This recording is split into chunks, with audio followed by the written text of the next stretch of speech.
Texas Governor Greg Abbott made remarks Thursday during an economic roundtable in New Braunfels, Texas. The Republican governor touted economic growth in the Lone Star State, noting the state has a budget surplus exceeding $27 billion. Abbott vowed for, quote, at least $13.5 billion to be used for the largest property tax cut in the history of the state of Texas.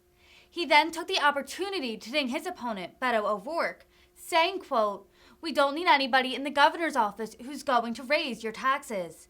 Abbott is currently running for a third term as governor and has maintained a consistent lead over Democrat O'Rourke.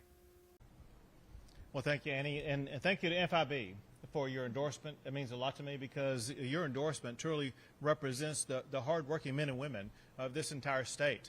And I know what they go through to put food on the table and clothes on the backs of their kids. And it's by starting a job and creating a business. And I know that those are the people that you work with every day. And so I'm very proud of the endorsement. Senator Campbell, it's great to be in your district and back with you again.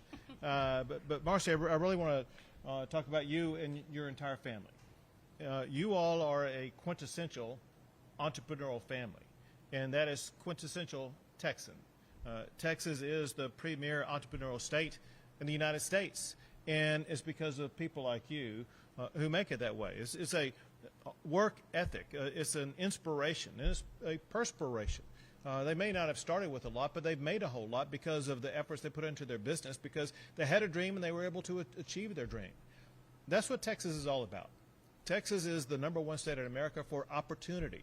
And it's opportunities like what the Rodriguez family has been able to tap into so that they can provide more for their family, but also grow a job and provide jobs to others in their entire community. And so I'm very, very proud of what you all have done and the way that you represent the business community as well as the state of Texas. So with what they have done here at this company, they are now part of the Texas economic juggernaut. Texas, ever since I have been governor, has been ranked by CEOs as the #1 state in America for doing business. We've been ranked #1 for economic development. You look at national champions in different categories in different ways. Ever since I've been governor, Texas has been the national champion in the United States of America for economic development, which means bringing in more businesses as well as expanding businesses that are already here. We also, for the first time this past May, became ranked #1 in the United States for being home of more headquarters of Fortune 500 companies than any other state in the country. Think about that for a second. For a large business to uproot their headquarters in another state and move to the state of Texas, that costs millions, if not hundreds of millions, maybe even billions of dollars. This is a thoughtful decision that leaders made to come to the state they think that provides them the best opportunity to succeed. And there is no state that provides a better opportunity to succeed than the state of Texas. But listen, I mentioned large businesses, as Annie knows because she represents them. Small businesses comprise the most type of businesses that we have. More than 90% of all businesses in the state of Texas are small, and they hire most of the employees that we have in the state of Texas. So I'm proud to tell you that Texas also ranks #1 as the #1 state in America to start a small business. And part of that deals with the regulatory environment that we talked about before you all came out here, making sure that we are addressing the needs and concerns that these business owners have so that government will get out of their way and just let them do their job of growing their business. Another thing that we lead on, and that is this job growth that the Rodriguez family has helped to create. Since I was last reelected, Texas has added far more new jobs than any other state in the entire country. And as we gather here today, more Texans are earning a paycheck than ever before in the history of our state. All of these remarkable accomplishments, they lead to something else that is remarkable. Because of the success of our businesses in Texas, today the state of Texas is sitting on a budget surplus of more than $27 billion. We will need to spend that $27 billion in the upcoming session. So how do we go about spending that money? Part of it needs to be spent on addressing needs in education and health care and other pressing matters. But here's what I submit to you. at least half of that $27 billion needs to be returned to the people whose money it is in the first place, and that is the taxpayers. I want to see at least $13.5 billion to be used for the largest property tax cut in the history of the state of Texas. I like that. Now, one thing that I mentioned to you earlier that we also want to do to help the small business owners that create most of these jobs, and that is to also provide a personal property tax exemption of up to $100,000 per small business in the state of Texas. This whole taxation issue is incredibly important for voters to comprehend over the next month, because they need to know that Beto has raised property taxes 3 times when he had the opportunity to do so. We don't need anybody in the governor's office who's going to raise your taxes. We need someone like myself who will cut your taxes. And so just know the big difference in that regard. In fact, with Senator Campbell here, we have focused so much on cutting taxes. In addition to working on cutting property taxes, we made it unconstitutional for there to be an income tax in the state of Texas. That is where Republicans stand on taxes in Texas. But we need to understand something else.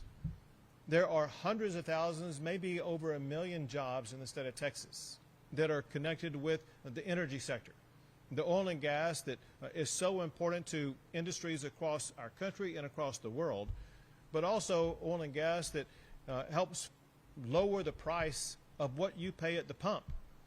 Well, Beto has come out in favor of the radical leftist ideology of the Green New Deal that would destroy the oil and gas sector in the state of Texas, that would decrease production, increase the price that you pay at the pump, as well as eliminate hundreds of thousands of good-paying jobs. I, on the other hand, stand with the men and women who work in these oil and gas fields, who produce that oil for you to lower your price at the pump. I am running for re-election to make sure we protect the important oil and gas industry that we have in the great state of Texas. So just to circle back, the crown jewel of Texas are entrepreneurs. One of the very first entrepreneurs we had in the state were those who came here to try to lead to the beginning of what became the state of Texas. And with each generation, in different ways, people have participated in starting a business, growing that business by hiring more employees. And I appreciate what the Rodriguez family has accomplished, and I celebrate their success and wish them many years more of great success. Thank you, Governor. Appreciate it. No problem.